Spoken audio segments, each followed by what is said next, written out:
is up here in Canada. Well, hello, Canada. It's your Uncle Clark. And on today's episode, we have my absolute favorite writer/blogger/author, Suzy Krause. That's right. Now, Suzy has had one of the wittiest and most insightful blogs I've ever laid my eyes on for quite some time now, but just last summer, she had her very first novel, Valencian Valentine, published. And it was so well received that she decided to write a second novel, Sorry I Missed You, that was released just over a month ago, with both books receiving rave reviews. Now, with her novels, her blog, her Instagram account, and pretty much anything she puts into words, Suzy Krause has captured the minds and hearts of readers all over the world. She was kind enough to sit down and chat with me about her writing process, raising a beauty family in the city of Regina, her brief stint working as a debt collector, and a whole lot more, so don't go anywhere. Up next is the 6th episode of Stay in Beauty with Uncle Clark, and I could not be more excited. Stay in Beauty with Uncle Clark and Suzy Krause.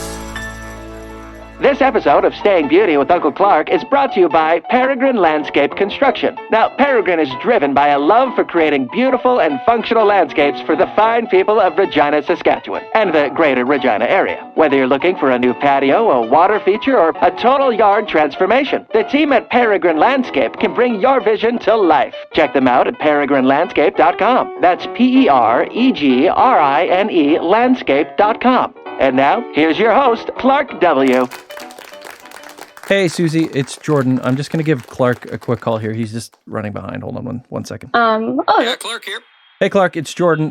Just wondering how close you are. I've got Suzy on the line. We're ready to go here. Yeah, I've been stuck in the Tim Hortons drive-through here for about the past hour and a half. I don't know what's going on there. Nobody's moving. They must be out of Timbits or something, but there's going to be rioting in the streets here if they don't get this figured out soon. But I should say hi to Suzy at least. Is she there? Yeah, no, she's here. Hey, Suzy. Hey, Clark. Well, I'm sorry. If I ever do get out of this drive-through here, is there something from Tim's I can bring you? Yeah, I'd like an apple fritter. Okay, well, I'd be happy to bring that for you, if I ever do make it out of here. But if I don't, Jordan, you okay to, do what you do and take over this podcast for me and I'll listen to it later? Can do, Clark. Yep. Yeah, you know what you're doing. Okay, hopefully we'll see you soon. Bye. Yeah, bye, Clark. I don't think Clark understands yet that when we're doing these remote sessions, like I'm in Kelowna, you're in Regina, that he can't get you anything from Tim's, but he means well. Okay, all right. Suzy Krause, thank you for being on the show. Thank you for having me. Okay, Suzy and I know each other from years ago, but for the people who are listening, Suzy, who don't know you, can you say who you are, where you are currently living, and what it is that you do? I'm Suzy Krause, and I'm living in Regina, Saskatchewan, and I'm an author and a stay-at-home mom right now. And how long have you been in Regina for? Oh, man. A decade about? A decade? 10 years, 11 years. What initially brought you to Regina? I had a friend who needed a roommate, and I was living in Swift Current at the time, and my roommate was getting married. So my friend called at the same time and said, I need a roommate. Can you move to somewhere? And I don't know where I'm going to live. And then she ended up getting a call from another one of our friends from high school who needed a roommate in Regina. So we were both like, sure. Yeah. Okay. So it just made sense. And what did you do for work when you first moved to Regina? I worked in customer service at Staples, and it was the worst job I've ever had. What was so bad about it? People are just, people are just awful. And for some reason, if you work in customer service in a store, people think that you priced all the items in the store. And you made all the policy decisions and exactly. Yeah. And they think that you're smart. They think you should be able to fix their computer. Right. So people were yelling at me all the time, and adults were getting in fist fights in the line over who was there. Wow. And I don't know. Maybe it's an East Regina thing, but specifically. Kind of where all the upper class people live, and they're all cranky, and I don't know. I guess. Yeah, I guess customer service, any customer service role, you'd meet some colorful people, I would imagine. Okay. What is you have a family. Tell me a little bit about your family. I have a son, he's 6, and his name is Sullivan, and a daughter who is 3, and her name is Scarlett, and a husband who is, 34. His name is Barkley. Who's to say? Barkley, what does Barkley do? He's a he does landscape construction. So he just started his own business last year. Oh, okay. So It's his second year in that, and he does very nice brickwork, and he does mostly that patios, and he can do decks and stuff. Yeah. Awesome. Okay. Husband, 2 kids, and you are a mom, and you are an author, and so you probably have a lot of spare time on your hands to just kind of do whatever you want then, I imagine. Yeah, it's a life of leisure. Yeah. It's very nice. Absolutely. Yeah, lots of headspace. Lots of time to think, lots of quiet. Yeah. Yeah. So you and I met, well, I don't know, were you still living in Swift Current? I was. When you went on that one random date with Jeremy Wilson and I was his wingman? Yeah, I was living in Swift Current then. Right.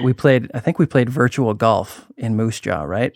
Yeah. That's the only kind of golf I've ever played now. Oh, and that was that was a great place. I'm sad to see it shut down. But yeah, we met on it wasn't a blind date. You knew Jeremy from Swift Current. We were in Moose Jaw. We went virtual golfing together. And then I don't think I ever ran into you after that. But then thank you for Facebook and everything. We had mutual friends. And I got to find out that, how long ago was it when you published your first book? That was last summer, actually. Just last summer? Yeah. Oh, man, you've already got your second one out already. Yeah, my goodness. So when did you decide, hey, I'm just gonna put out some novels. I'm gonna write some books? Oh man, I've always wanted to be an author, like since I was like tiny. Mm-hmm. But yeah, when I was, I think like in 2015, I was at a park with a friend, and I was talking to her about. Well, actually, she wasn't my friend yet. She was just someone I had just met. And I was talking to her about hobbies. And she said she was writing a book. And I was like, oh, I've always wanted to write a book. I wish I could write a book. Like, you are the coolest person in the world for doing that. And she was like, well, you should do that too. And I was like, oh, I couldn't. And she was like, why? And I was like, I could, I guess. And so I went home, and that was the day I started writing my first book. Wow. So but you've been writing in some form for a while, right? Like you've been following your blog for a while. How long have you had your blog? Yeah, I started that the same year that I moved to Regina. Oh, so okay. In about a little over a decade. Okay. And was that your first, form of regular writing? Yeah, I always liked writing in high school and in elementary school, but that was the first time that I actually sat down and was doing it like regularly, like every single day. Mm-hmm. So that was kind of how I developed a voice and how I figured out what I like to write about and like a style and all that kind of stuff. So okay. So your first book, Valencian Valentine, can you give us like an author's perspective on the summary of the plot and the story and without any spoilers? It's kind of it's a book about, it's more character driven than plot driven. So it's really tricky to sum up. But it's about a young woman who has OCD and she works in a call center, and she's kind of working through some fears that she has, which are flying and turning 35 are her kind of big fears that she's working through in the book. And then the story is interspersed with another woman, Mrs. Valentine, who is older and she's at the end of her life and she's kind of looking back on her life. So you have someone who's scared of the future and someone who's reflecting on the past. And they kind of intersect at some point. Yeah. And what? Now I know you have some previous experience as a debt collector. Yes. And Valencia is a debt collector in this. So how? I'm always curious with novels and characters and everything. Where do you pull your inspiration for Valencian Valentine? How much of that was spurred on from your immediate surroundings, and how much of it was just like completely you pulled it out of thin air to create the content? Well, I heard someone say once, and I felt kind of attacked, that everyone's first novel is kind of a thinly veiled memoir. Oh, and okay. I think that's probably true, and I probably wouldn't have admitted it back then. But like looking back, I'm like, yes, a lot of this book is basically just me, but exaggerated. So yeah, I pulled a lot from my own life. So debt collecting being obviously the biggest one. Yeah. How long were you a debt collector for? For not very long, like 4 months, I think. Wow. How on earth did you become a debt collector? That's fascinating. I moved. That was another one of those, like, I moved to Saskatoon because I had some friends who needed roommates there. That is apparently the only reason I moved places. But when I got there, it was me and 4 other girls living in an apartment. And one of the girls there was like, did you guys know that there's this call center here and you can be a debt collector and they pay really well and you don't even have to do a job interview because nobody wants to be a debt collector. And you just get the job. Yeah. So all 4 of us or all 5 of us worked at this debt collector center all summer. That sounds like a fairly colorful job. I mean, were you on the phones most of the time, or were you out there stealing people's trucks in the middle of the night? Or? No, it was a phone. Yeah, you just did it over the phone. But I got so many death threats. I bet. And yeah, so many. Just got yelled at and sweared at, and people would like think of things that they wanted to do to torture you, and they'd describe it to you. And what? Yeah. Oh, really creepy stuff. Goodness. But I also got like marriage proposals sometimes. And Yep. sometimes, you got to talk to little like lonely people who were just like, oh, you could talk to me for like 3 hours. And I'd be like, okay, I'd rather talk to you than be described to someone about how they want to tie me up by my finger in their basement. So that's it was really people are neat, aren't they? People are so interesting. My goodness. so neat. So for your second book then, hold on, your first book, from the day that you said, you know what, I'm going to write this book, to the day it was published, how long did it take?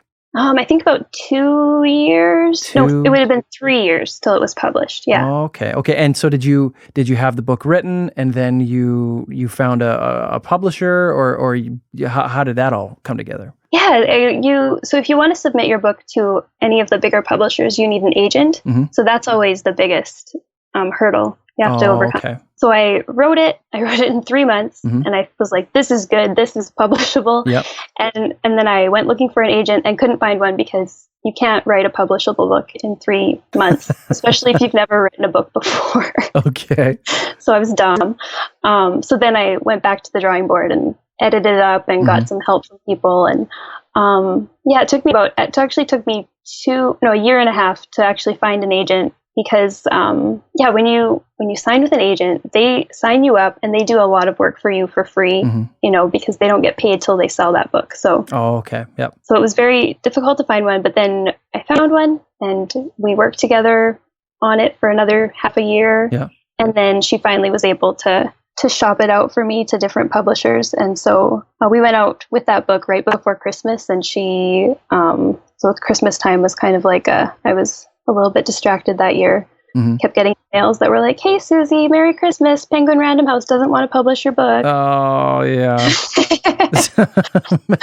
But yeah, and then in the new year of that year, it was very anticlimactic, actually. I was just sitting at home and I got an email that was like, okay, we've got an offer and your book is going to be published now. What did that feel like? Were you, I mean, you said it's anticlimactic, but what was going through your brain when you found out you got a book that was going to be published? Well, it was just so like, that's it? Like, I think, because it's like this thing that, you've been working towards I've been looking forward to it for my whole life. And then I've been actively working towards it for years. And then it just kind of came in this email. And so I texted Barkley and was like, hey, I got a book deal. And then it's going to come out like in a year and a half, because that's how publishing works. Mm-hmm.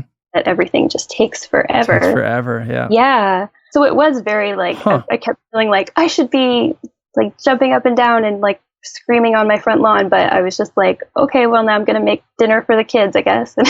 Yeah. Have you ever had a moment, because there's all these goals or these moments that we always, hold in such high esteem, and you think when this finally happens, it's going to be this massive moment in my life. And every single time that I've thought something was going to be a big moment, when it shows up, it's always like, oh, okay, here it is. This doesn't feel. Have you ever actually had a moment where something has not only matched your expectations on how epic it was going to be, but maybe even exceeded it? Oh, I'm like trying to even think. Like maybe when no. It all feels very, and like, because it's all over the phone and over email and stuff too, right? Like that makes a difference. I feel like if I lived in New York and my agent were like, come down to the office, I have news for you. Yep. And I'd been able to go down and like sign it, instead of like making lunch for my kids and then like printing off the contract and signing it and then like spilling something on it and having to print it off again and sign it and scan it. Like it just, nothing feels like it does in the movies. It all just feels like very mundane. But hey, you got your publishing deal, and now for your second book, was it with the same publisher or? Yeah, so when I sold the first one, they asked if I had another book in the works. So I kind of made something up that I was like, yeah, I totally do. I wrote this book. I'm writing this book about whatever. Yep. And so they bought both of them at the same time, which was okay. And was that actually Sorry I Missed You, your second book, or have you pivoted since that that moment where you had to come up with something on the spot? No, it's actually the same book. Okay. So your second book, Sorry I Missed You. Can you give us a summary from the author's perspective without any spoilers? So that one is about 3 women who have been ghosted by somebody very important to each of them. And they all end up living in Regina in kind of a house that's been renoed into 3 suites. Mm-hmm. They meet each other when a letter shows up in their mailbox that's for one of them, but it's been kind of mangled, so you can't tell who it's from or who it's for. Mm-hmm. But they all are kind of like, oh, I know who this is from. This is from that person who ghosted me. But in the letter, the only thing that they can kind of glean from that is that the person wants to meet them at this certain coffee shop. And so they stake out the coffee shop trying to figure out who wrote the letter to them. And see which one of them will get closure. Man, and what kind of reviews have you had on this second book in particular, Sorry I Missed You? Are there any memorable reviews? Well, people have been a lot nicer on this book than they were on my first book. Than the first one? The first one had a lot of really... Okay, well, what were some memorable ones from the first one? Oh, man. The first one was about OCD, right? Mm-hmm. So it was kind of a book about a mental disorder that a lot of people have heard of, but everyone has this wrong opinion of it. Like they kind of, this book is about someone with OCD, so it's going to be funny and it's going to be so quirky and like whatever. So people, so one of the reviews was people were just mad. Amazon is selling this as a quirky love story. It's not. It's a disturbing story of mental illness. Oh my. One person said, anyone with these severe mental problems should have been treated and with proper mind sent into society to have aided others and guided them to become working members of the community. Like, people were just so mad. And people were mad because there's a therapist in that book and they were fired. Like it was almost as though people didn't realize that book was fiction. Right? Sometimes people take things a little, I don't know if they're aware of that veil between reality and pretend sometimes. It's really odd. Yeah. Wow. Okay, but your reviews for the second book have been much more positive. Much more positive, because this one's just kind of a fun comedy book. Like the people who don't like it are just kind of like, I don't really like laughing. And so, I don't like joy, humor. I want it to be sad. Yeah. So they're a lot nicer to me this time around. Though there's like people who are, it's like they wanted to be English teachers or something. And so they come into the reviews and they're like, didn't this author ever hear of the old nut show, don't tell? Oh. And like, if I were teaching this author, I would tell them, like, yeah.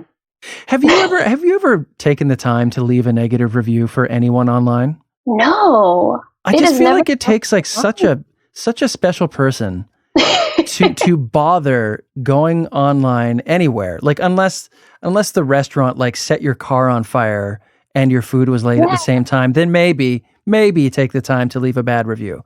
But the amount of things that people will complain about and take the time out to leave a very negative remark online is just, it's always boggled my mind. But they're out there. That's it.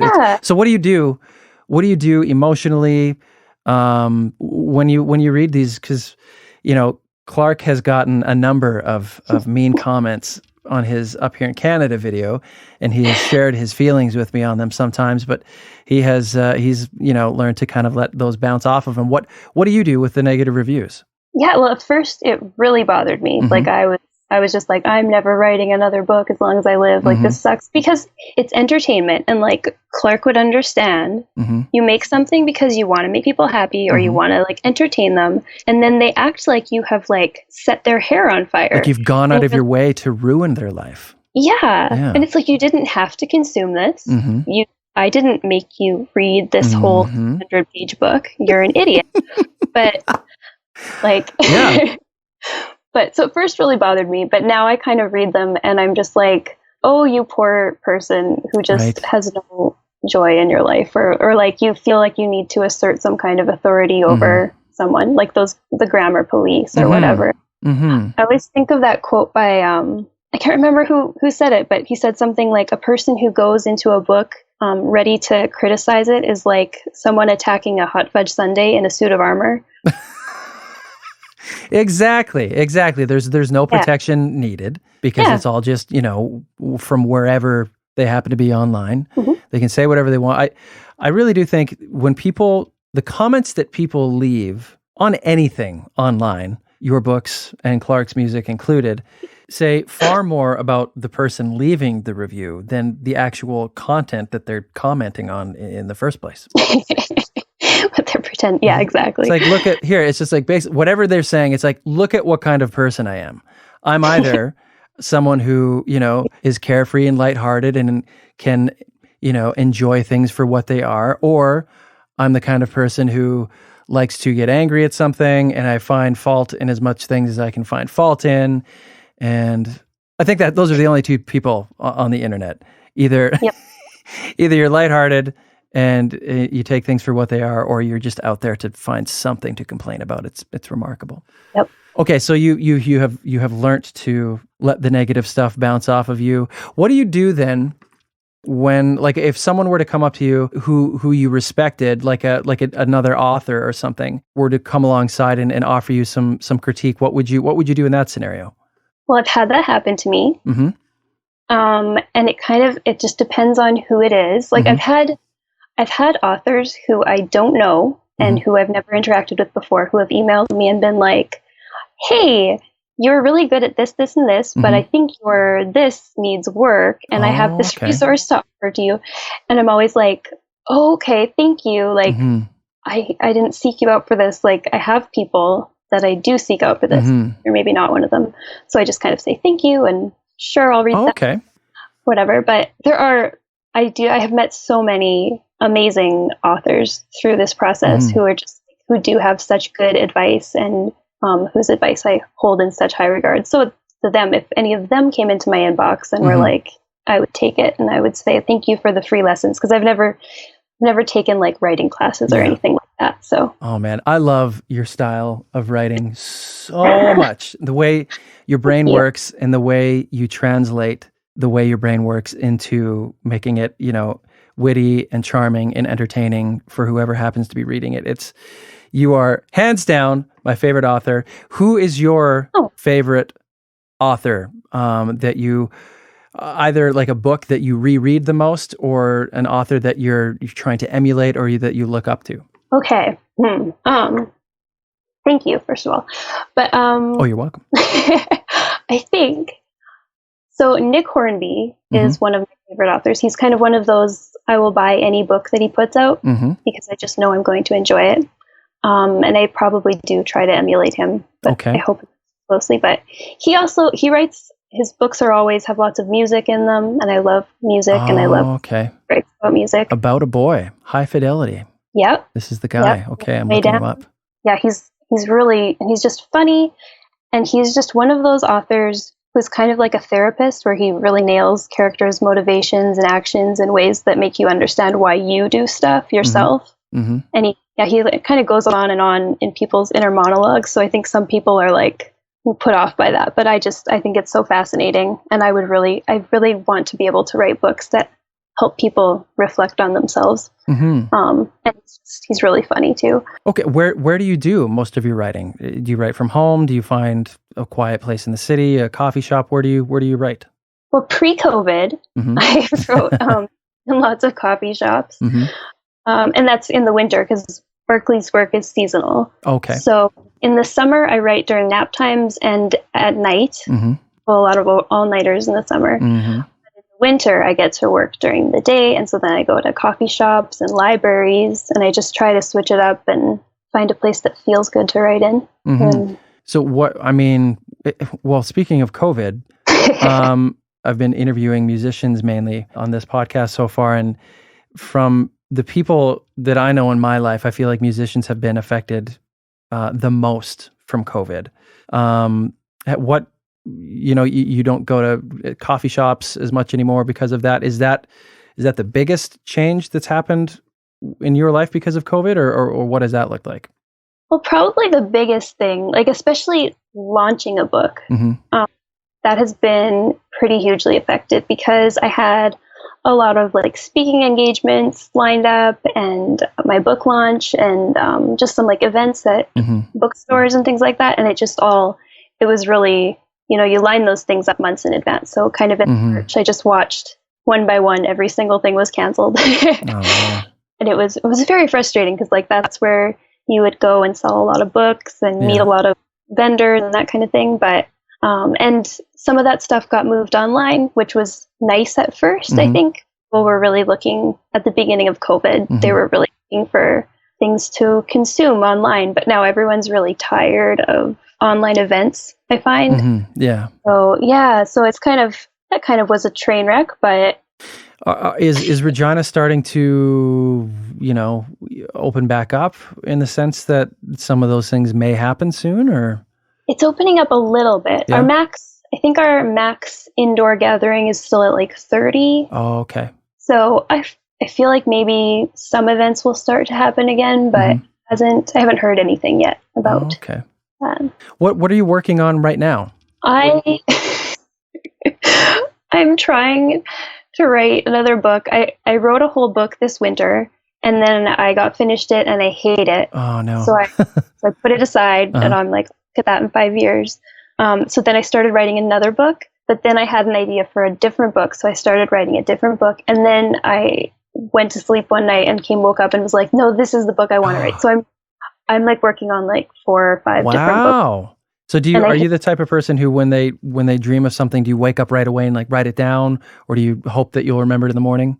Yeah. I have like weird dreams. I've heard that high-strung people have very vivid dreams, and I'm people. So I have these dreams and I wake up and I'm like, that's my next book. Yeah. Well, okay. So is that where so you have 4 books on the go right now, or have you shelved 3 and are only focusing on one? No, I'm just I have them all actually even open on a computer. So I'll be writing in one, and then if I lose my place, or if I'm kind of like, I have an idea for another one, I'll just like click over and start working in the other one. Like it's a disaster. I don't think this is the right way to do it, but I don't really know the right way to do it. So. Do you ever go through spells where you don't write at all, and then you try to get back into it, and it's like, I remember with Mark's podcast, the one before this one, he said the writing is a muscle, and if you don't use it enough, you have to get it back into shape. Have you found that to be the case, or are you always writing, or? Yeah, because that was what was so great about having a blog, was just there was this like discipline where I wrote every single morning, no matter what.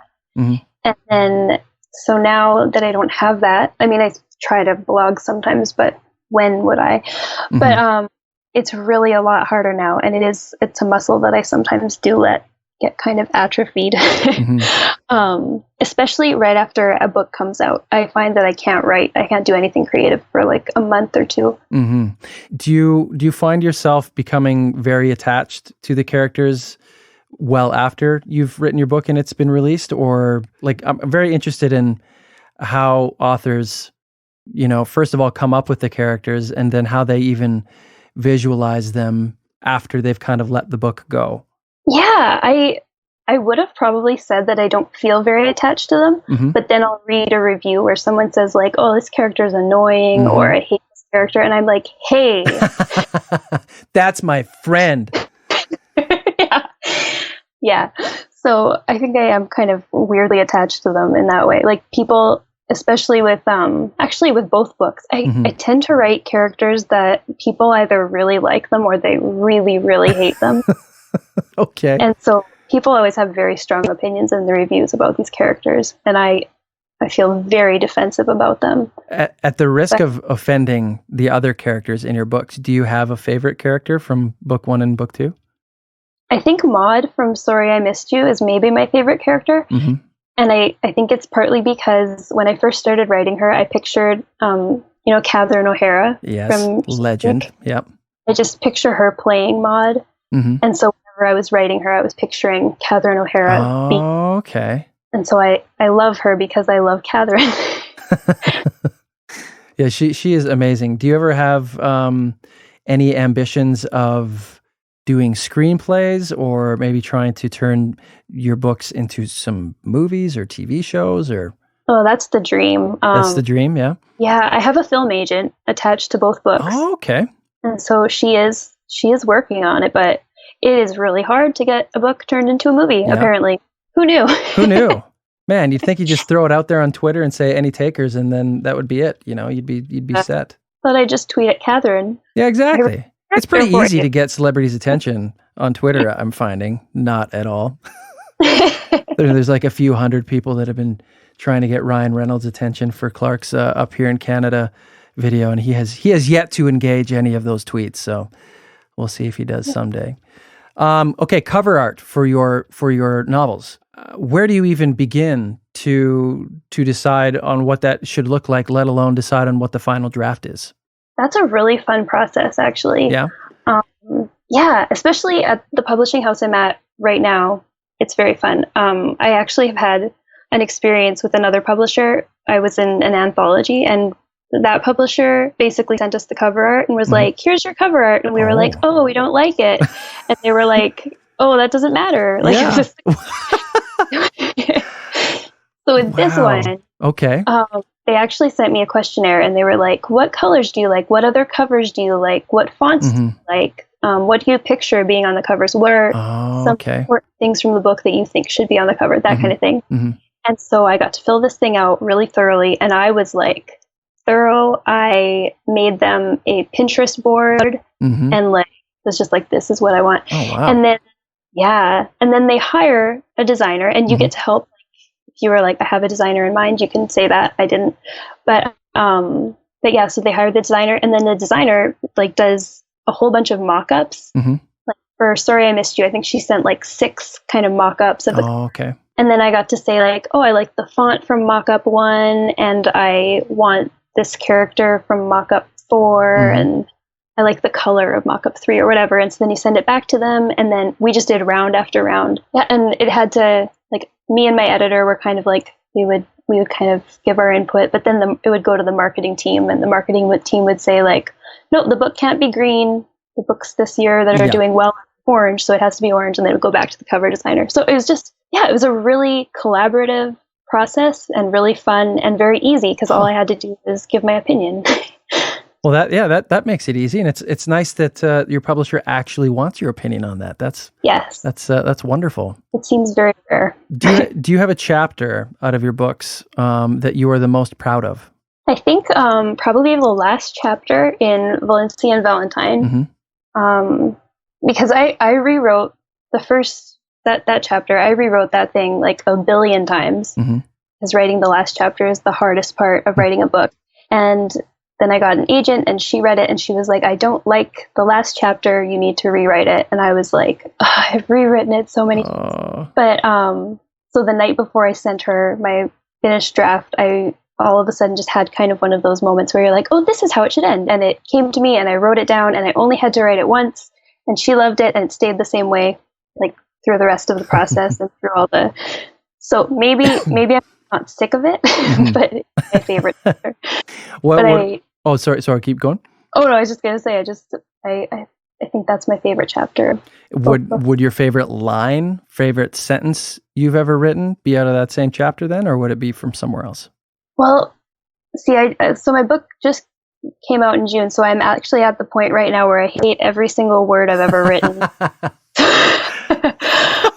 So that's not a good time to ask. I'll ask you that again in 6 months, I guess. Yeah, I need some time away from these books, I guess.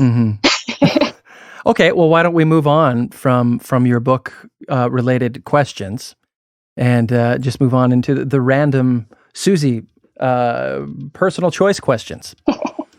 Cool. Okay, so if you could own any object in the entire world, just steal it just like that and have no consequences, what would you have? Taylor Swift's diary. Wow. Okay, yeah. Why? I don't know. I just think it would be interesting. And I'm picturing it being like one book that would maybe she would have started writing it at like age 12 to present. She's just one of those people that I'm not like a huge fan or anything, but she's fascinating. And I feel like you could watch memoirs of her, but it would never be like the actual, Yes. I want the actual. Yeah. All those are overly produced. You want the raw, straight from Taylor's brain through her hand to the page. Yeah, I want to read it. I think it would be fascinating. And I think it would be worth a little bit of money, too. It probably would be. It probably would. You could probably, sell that for a couple dozen bucks on Craigslist? No. Kijiji? No. Facebook Marketplace. Is that what you use now? What do you use to buy used stuff? What do I use? Garage Sale? Oh, except for people on Garage Sale are awful. People would probably like offer me money for it and then not show up. Yeah. But I feel maybe like if I was selling Taylor Swift's diary, maybe I just I could sell it on my own website. Yeah. Or like Sotheby's auction, something like that. I think it would qualify. Okay. If you had to choose a different career that was not writing related, what would you choose? What would you do? I think I would like to own a music venue. Oh, yeah. Oh, for what kind of music? Just like all of the music. I like all sorts of stuff. So I would make it a very eclectic. Maybe I would do that one of those like by nights would be different genres. So like Monday I would have like jazz. That would be very fun. And then I would get to choose the bands that come because I am one of those people who when like there's music festivals, I'm just angry. I get the lineup and I'm like, oh, why did they should have had a different lineup. I'm always, So if I could choose, having an all year round venue would be amazing. What would the venue look like? What would the atmosphere be like? Oh, it would be like, I feel like I would want to have it in a smaller city. Like, so it was, because smaller cities never get the good shows ever. So I would have it in a small city and have it downtown. Maybe it would be an underground, like, I don't know why, but live music venues that are in basements and stuff always are better. Right. I agree. Absolutely. Yep. And it would just be really, I don't know. I have to think about this some more. Okay. Yeah. What about your favorite meal? Favorite meal? Probably my mom's lasagna, specifically my mom's, because everyone else, I don't know what it is. I think people try to put too much stuff in it, maybe. People add cottage cheese or they add like green stuff. But my mom's has like cheese whiz in it. Oh, wow. I know that sounds, but she just does it right. No one makes lasagna like your mom. Like, no one makes lasagna as good as my mom made it. And it's a mom thing. Okay. What about your 3 favorite bands? I know you love music. I think I could name one of them, but what are your 3 favorites? Oh, can I know which one you would think first? Jimmy Eat World? Yeah, it's on there. Okay. All right. Okay. What about the other 2? Mother, but like not modern day Mother, because they had a lineup change in like 2008 that was disastrous. 2008, 2007 era Mother. Okay. And then for the third one, like Bright Eyes or Stars or Me Without You or Remy Zero or Aqualung or The Shins or I don't know. There's a lot in lineup for that third spot there. Wow. Yeah, it's really easy to think of the first 2, but yeah. Well, you were like an ambassador for Regina or something. What was that you did for a little while? Yeah, it was the tourism ambassador thing. It was just that like, so I just like go to a lot of shows, and then Tourism Regina they wanted to have like an ambassador who would go to shows and like put it on their social media, and I was doing that anyway. So I will be that person. But then I got to go to shows for free. Yeah, so it was awesome. Oh wow, okay. But you're not doing that anymore. I'm not, because they kind of shifted gears away from the live music to more like, do you want to go to this? Like, I don't know. I can't even remember what the things were at the end, but it was committee meeting on parks and recreation improvement, something like that. Yeah. Not quite concerts. Not quite. Yeah. And we haven't had a lot of good concerts come through here lately, like even pre-COVID, but now COVID has screwed over. Did you go see Garth last time he was there? Are you a Garth Brooks fan?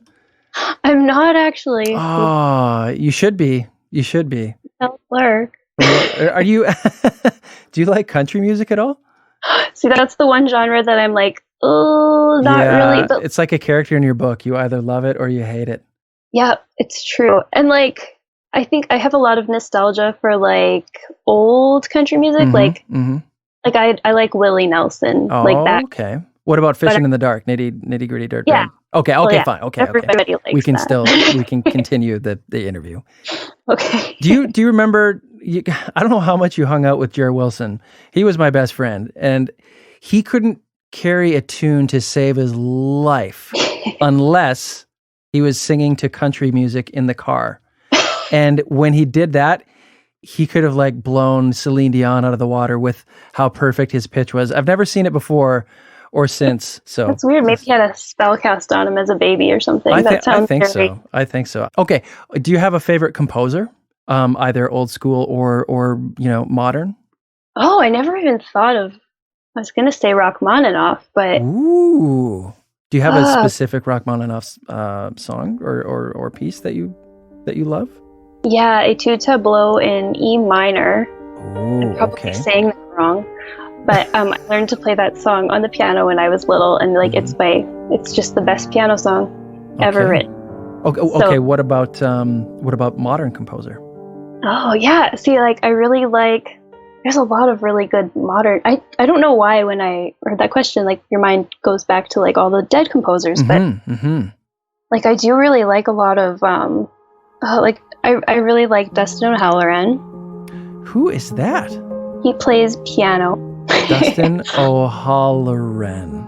Yeah. Okay, I'm gonna have to look him up. I'm trying to think of what movie he did this sound. Well, he's done like a bajillion soundtracks, but there was one specifically that I found him on. But I also like and I don't know how to say any of their names, like Olafur Arnolds. Oh yeah, I never know how to pronounce his name. Now he wasn't with Suzy Krause, was he? He probably was. He probably was. Like he's Icelandic, right? And he sounds a lot like Suzy Krause. And all Icelandic people are good at music. Were in Suzy Krause at one time or another.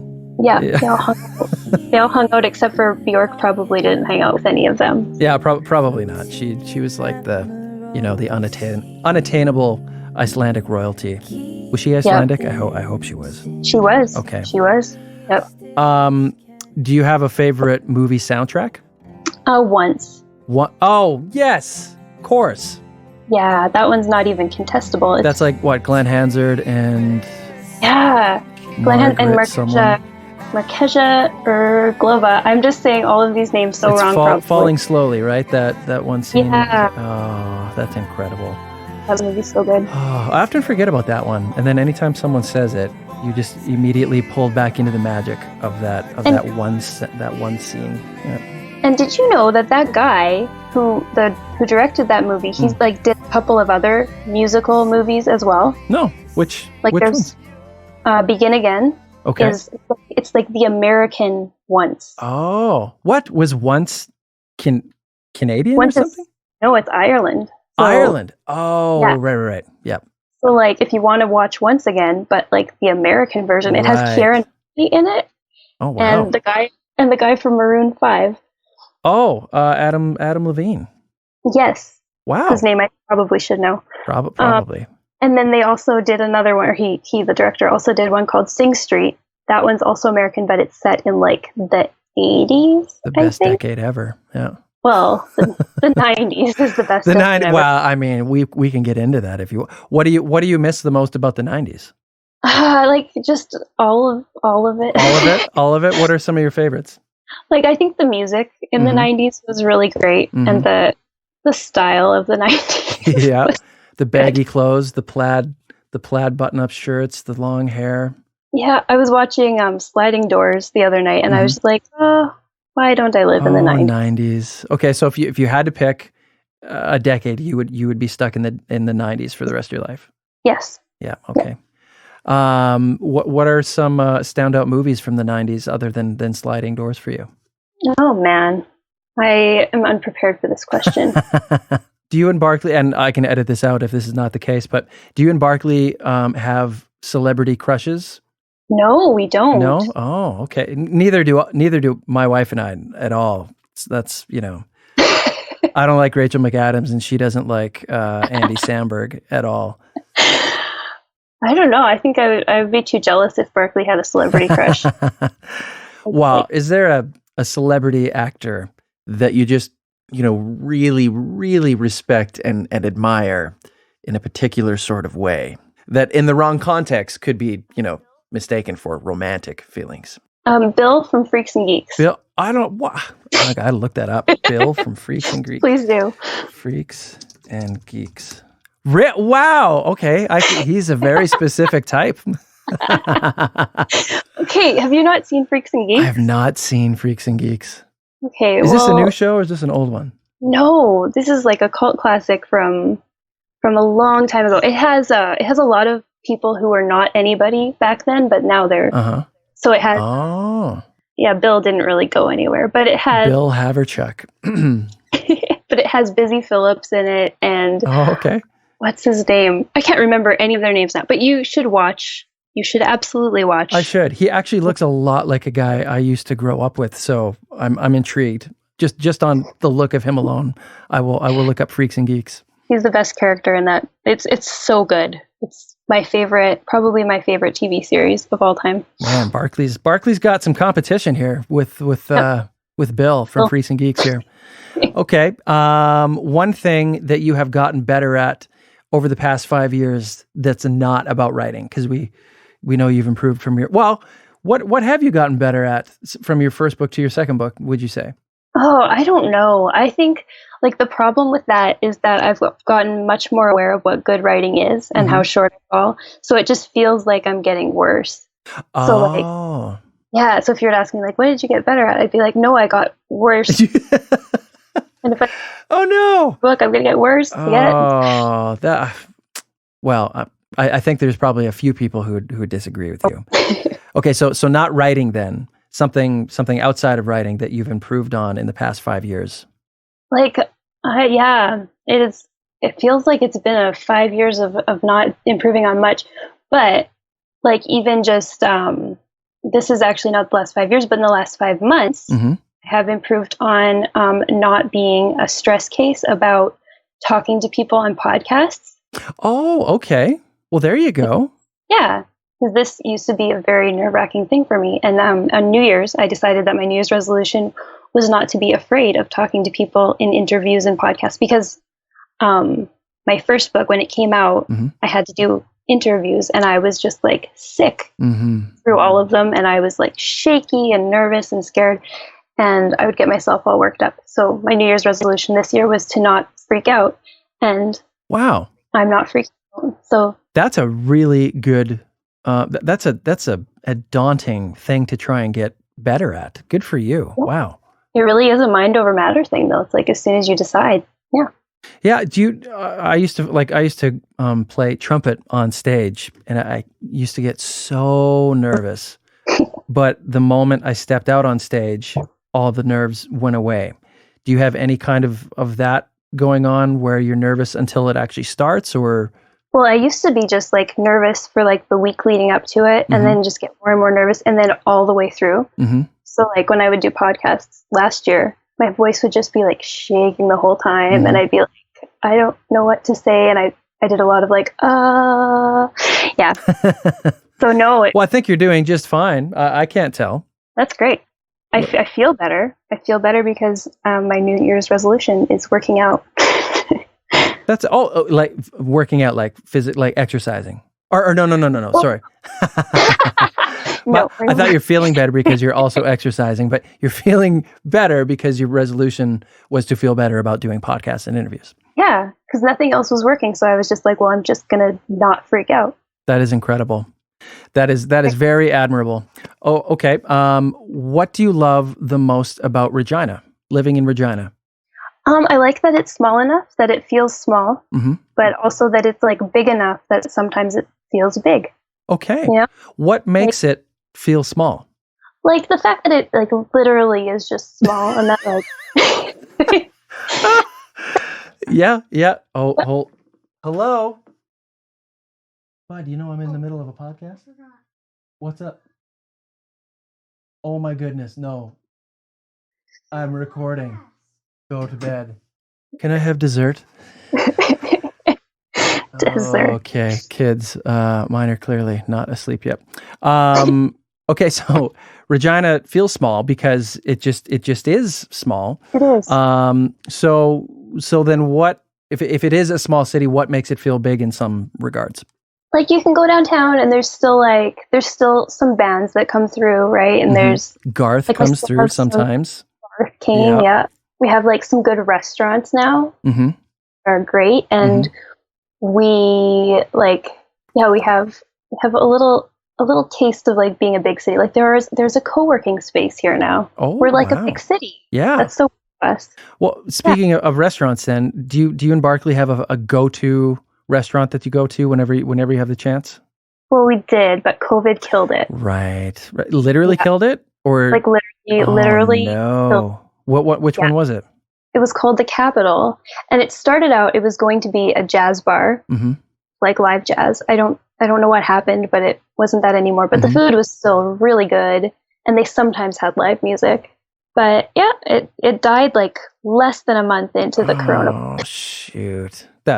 Yeah, that's heartbreaking. They had the best burger ever. It was a bacon jam burger.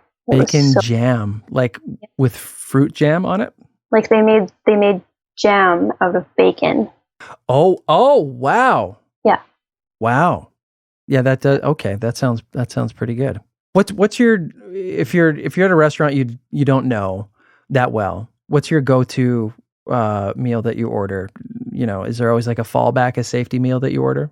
The burger, yeah. The burger, like bacon and cheeseburger, or like what kind? Like usually if they have like an interesting, like if they're like, we have this burger, but we put, I don't know, I can't think of a funny thing, lasagna on it. Like, you know, like just a whatever unique burger they have. Do you like spicy burgers? I like all burgers. All burgers. Yes, okay. It's good. Do you get gravy with your fries?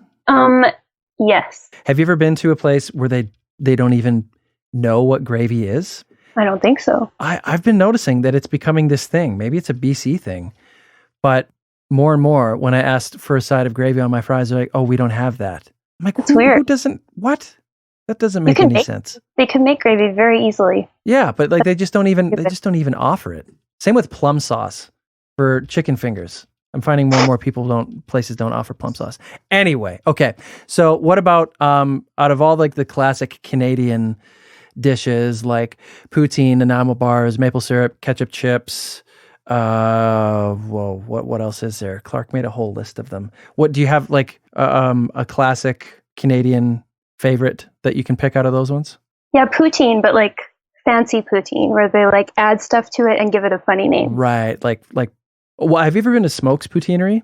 No, but I've heard. Oh man, they have so many incredible poutine. You can get like waffles and maple syrup and hot dogs and bacon and chocolate sauce on top of your poutine. I would like that. Yeah, it's incredible. Okay, if you could have any famous Canadian celebrity over for dinner, or maybe go out for dinner, who would you invite over? Who would you go out with? Who do you think you'd get along well with? Probably Geddy Lee from Rush. Geddy Lee from Rush. So you're a big Rush fan? Yeah, I really like them. And I just feel like he would be a really polite and gracious dinner guest. And he would be just really, like, he just seems so kind. See, I would really like to meet him. I know next to nothing about Rush. Oh, no. The only time I even knew about Rush was when he did that Kuluku, or that Take Off to the Great White North song with Bob and Doug McKenzie. And it's like, did our lawyer call you? And Geddy Lee says, well, $10 is $10. And I've since then discovered that Geddy Lee is this like massive Canadian rock star that I was never exposed to. So Geddy Lee's just like this, is he a very pleasant kind of guy? He is. You should watch a Rush documentary. He just seems like one of those people, like, and their music is really good, and he's like amazing. They're amazing musicians. He's a bass player, is that right? Yeah, he plays bass and sings. Okay. Yeah. Man. It's just, yeah. Geddy Lee from Rush. You'd have him over for dinner. What sorts of things do you think you would talk about? Well, I probably would want to and I know that it would be annoying, and he would probably be like, I'm tired of talking about my life, but he would also be very kind and gracious, and he would still talk about it anyways because he's so nice. Mm-hmm. So we would talk about, because he has been a musician, right, from a long time ago, and like has been successful in so many different decades and has seen so many different movements come and go, and he'd just be really fascinating to listen to. No kidding. I feel like I've been done a disservice by my parents, and now it's up to me to discover who Geddy Lee and who Rush actually. Because what was it, Neil Peart, the drummer? Yeah, and that guy's a legend. Oh man, okay. Yep. Yeah, but he's my son's idol. Like, I should not idol, but he's his like favorite person. Yeah, when he was little, he thought Neil Peart was his uncle. Oh yeah, the videos you post of your son playing the drums.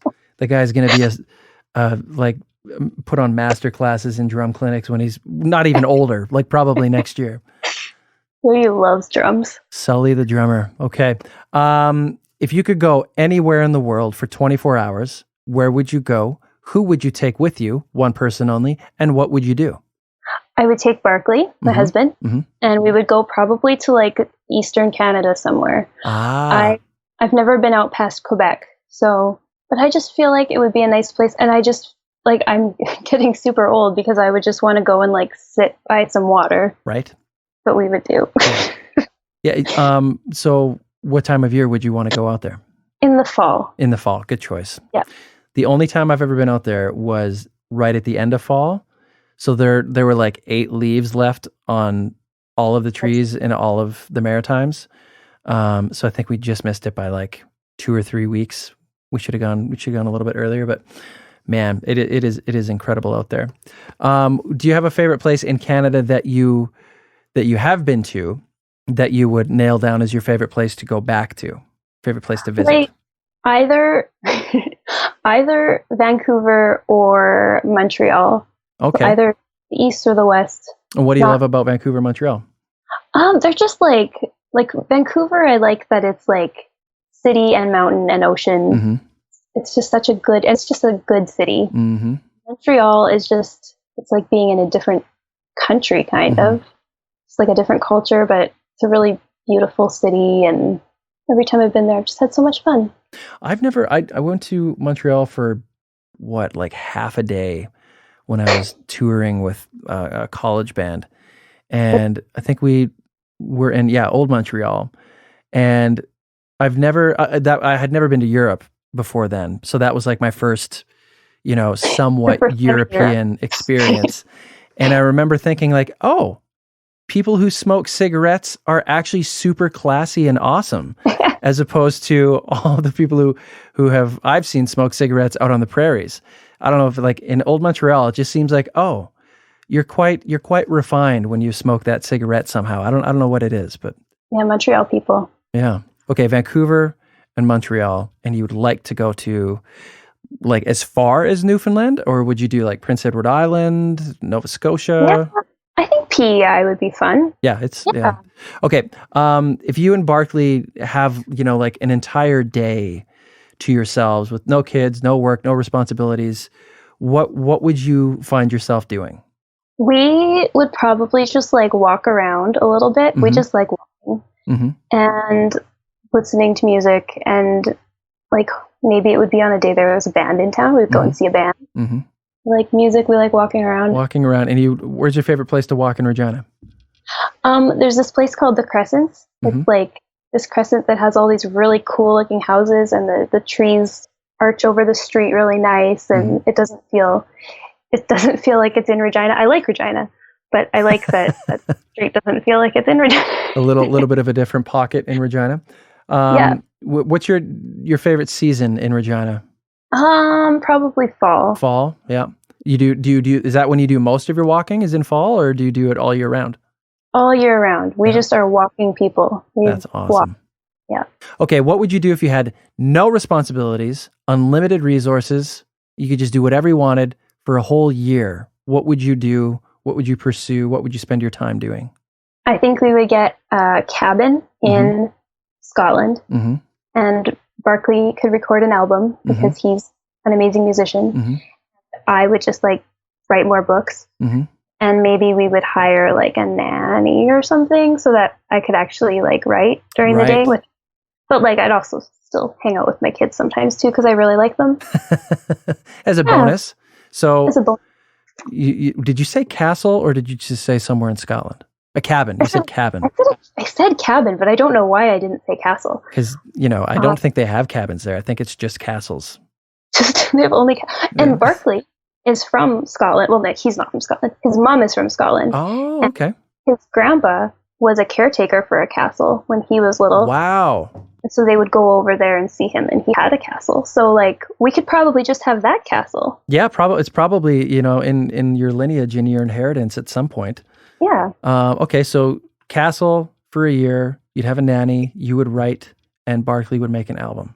Yep. In Scotland. That's a solid choice. Okay. Thank you. All right. Well, I'm seeing this is that was the last question. I'm sad about that. Okay. Well, where can people go to find out more about your books and your upcoming projects and all your stuff? I know you have a blog, you have a website. Where should we direct people? Well, SuzyKrause.com has links to all of the other places that I am. Mm-hmm. So probably that. I also, have Instagram, which is just at Suzy Krause. Mm-hmm. I mixed it up on Twitter. It's Krause Suzy. Okay. There. Okay. There you go. Throwing people for a loop. Yep. And Krause is spelled Krause. Krause. Two books, Valencia and Valentine. And the second book is Sorry, I Missed You. And those are best ordered from your website? You can order them anywhere you order books. So they're on Amazon, Chapters, wherever you feel like it. Okay. Indie bookstores can bring them in for you, yeah. And did we mention your blog? Did we touch on your blog? A little bit, yeah. The blog is also linked to on my website there. Oh, okay. Okay, great. Okay. Okay, well, that's where you go to find out more about Suzy Krause and her books. Like I said, she is my absolute favorite writer, author. The way her mind works is an absolute delight, and anyone listening should go check her out. Okay, Suzy, thanks so much for hanging out and taking part of your time away from your kids and your husband and your spare time and your writing time in the evening to chat with me. And yeah. Thank you. This was really fun. Man, I really need to get better at signing off here. Godspeed and all the best to you, Barkley, and your kids. Thank you so much. All right. Thanks, Suzy. We'll talk to you later. Sounds good. Have a good one. You too. Bye.